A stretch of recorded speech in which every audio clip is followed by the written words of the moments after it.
Anyway, back to the sports world. UFC 96 taking place. Start with that? Yeah, fuck yeah. We're going to start with UFC 96 taking place in Columbus, Ohio. Yes. I did that so I can say it.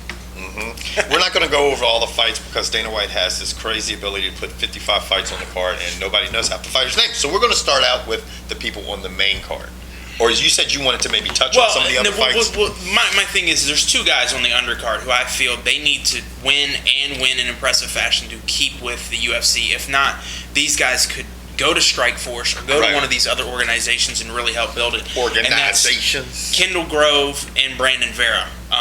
Both of their last performances in the last couple of fights since they've been in the UFC have not really been that great, not for what the hype that's been around them. So I feel my personal opinion, Kendall Grove and Brandon Vera need to win impressively to stay with the UFC.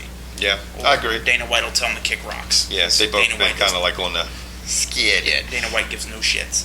Now, on to the first fight of the night, the first televised fight of the night. That we're going to cover. That would be Matt Brown versus Pete Sell. If anybody remembers Pete Sell, he is the guy that remarkably put Phil Baroni in a guillotine choke and ended that fight. Since then, he has not done anything except his last name and sell us out. I go with Matt Brown on this one. I think Matt Brown's going to beat him in the second round. To be honest with you, I'm going to disagree with you, and I'm going to go with Pete Sell because of experience. Even though he hasn't done anything lately, I think that he just brings a little bit more experience to the octagon. I think he's going to edge him out. Next fight. On to the heavyweight fight. You have Shane Carwin versus Gabriel Gonzaga. How do you like that for pronunciation? That's way off. How do you figure? We're going to Matt Hamill versus Mark Munoz. That's not way off. Let's talk about my fight. Who's your fight? Shane Carwin versus Gabriel Gonzaga. Okay. I'm going with Gabriel Gonzaga, first round. Tap out. That's just not happening. Okay.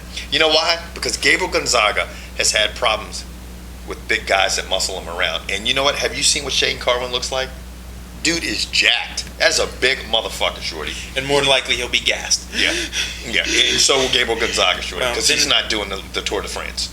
You know, I'm going to tell you what, Shane Carwin's going to fuck him up. I'm just saying, I can't fuck any of them up. And James, please roll a disclaimer right now as I say that. But, you know what? I think Shane Carwin is going to wear him out. I mean, Gonzaga has had problems with guys that just control him and muscle him around. And, man, Carwin is big, probably bigger than any of the guys he's fought. Well, we'll find out Saturday. Yeah, he's going to be wrong. Now, on to the fight you wanted to talk about. Matt Hamill. Matt Hamill. What? No, I'm just checking up. Me personally, this is one of the most unimpressive fighters that still remains in the UFC. Who? Matt Hamill. Matt Hamill's a good fighter.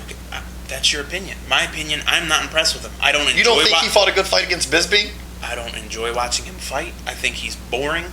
I don't think his stand-up is horrible. He relies on a wrestling... He tries to stand up when he has no stand-up because that's what Dana White pushes his fighters to do. Right. Matt Hamill needs to rely on what got him here, and that's his wrestling and natural athletic ability. If he tries to stand up with... I don't have faith in his stand-up. I don't know anything about Mark... I don't know anything about Mark Munoz. Is that how you pronounce his name? That's how I'm going to pronounce it. Because you know what? I'm going to tell you what. Dancing Spider-Man is going to get on this. Okay? Oh, we'll get to that later. Dancing Spider-Man. So you think Matt Hamill's going to win this? I think that Matt Hamill, because of his experience, because he's a pretty methodical fighter, he's a boring fighter sometimes, I think that he's going to shine through and he's going to hand Munoz his first loss. Okay. That's my personal opinion. We disagree on everything. Yeah, today it's not looking good. No. Munoz has got 5 wins, 3 by knockout, 1 by decision. Now we're going with Wikipedia, as we were constantly told in our last clip. This is where we go. I've told you that all along. Yeah, I said go for Wikipedia. Like, man, you looking at the fights on that fake ass shit. Let me tell you like this. It's fucking Wikipedia. If they stand up and if Munoz has knocked 3 people out, he's going to make it 4. Because Hamill's hands are garbage unless they've improved. And his stand-up is not good. Who? Matt Hamill's. What? Who? You got jokes. What? Next fight. Gary Maynard versus Jim Miller. Can we do that fight?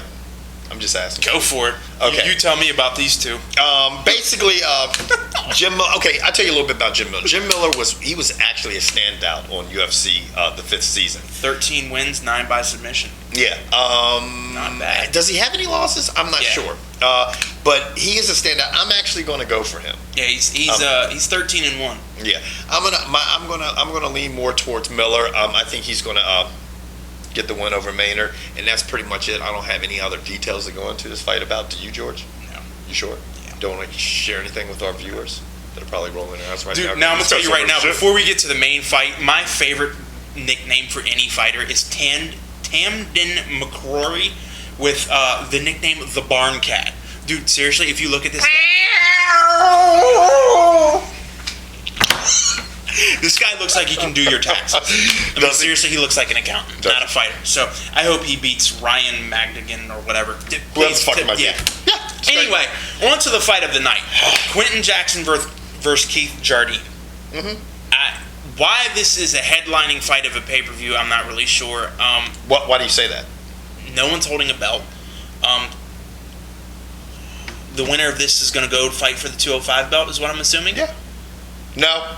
Has to. Jardine wouldn't fight, I don't think. Well, I don't know how to work Put it out. this way. If Quinton Jackson wins this fight, his next fight will be for the belt. Yeah. If Keith Jardine wins this fight, his next fight will be for a gallon of gas and a new lumberjack shirt. If Keith Jardine wins the fight, if Jackson wins the fight, he'll fight Evans. If Jardine wins the fight, Machida will fight Evans. That's how it'll work out, bottom line. Okay. It's got to be a big fight against Evans to defend the belt lately. It's not going to be Jardine. And Evans just re-signed up. And Jardine, it's a headliner because you know what? Jardine has beat Liddell. Yeah.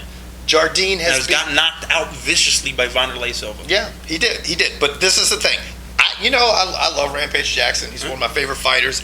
But I'm going to tell you what, the one thing he does, and I think he'll win this fight, but I tell you what, he better get inside and use one of those nasty hooks he has or nasty uppercut because Jardine has nasty leg kicks. And you saw what happened to him last time. Right. From what I saw of Quinton Jackson's last fight, it looks like he's turning into a counterpuncher, which is a great thing. Right. Because, let's face it, this isn't boxing, and a lot of these guys throw these haymaker knockout punches, and it leaves you open. Very rarely do you see a guy come out and throw jabs or straights. They're these giant looping punches, and let me tell you, Jackson puts his arms up like this, and he throws one of them big looping punches. There's going to be an uppercut or hook coming right out of it. Jackson, I mean, he's exactly right. Jackson has an incredible uppercut. He has an incredible fucking hook. If he gets on the inside of Jardine, since he's been training for Wolfslayer, he's been a much more orthodox and technical fighter. Uses his arms like you're taught in boxing to block punches and deflect. He tucks his chin, which we saw Hackelman show us. Hackelman's got his fighters talking, and Diego Sanchez just did it really well. Diego came down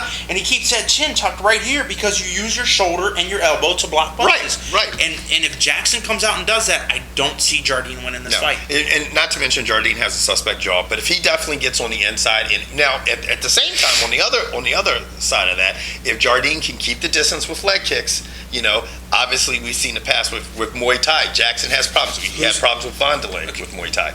Now, with that said, I'm going with Jackson being So am knockout. I'm going with Jackson. Now, real quick, we're going to squeeze this in so we can get this on YouTube. Who's got better leg kicks, Jardine or Forrest? Jardine. Think so? Better than Forrest Griffin? Probably. I don't know. I think Forrest has better everything. I mean, but I'm not talking about overall. Jardine's I'm just got some strictly good on leg kicks. Yeah. If you were building a fighter and you said, I want this guy's leg kicks, and those are the two you had to pick from. Jardine's. Okay. See, I'm going with Forrest. I think Forrest can't literally knock out a pane of glass. And the thing is, and this is the thing. Well, I don't know if they're bad. If he can land more, Jardine has a harder leg kick. That's probably the best way to put it. Okay. And you guys can disagree with me because I'm So we just threw that in at the end, but that's our UFC.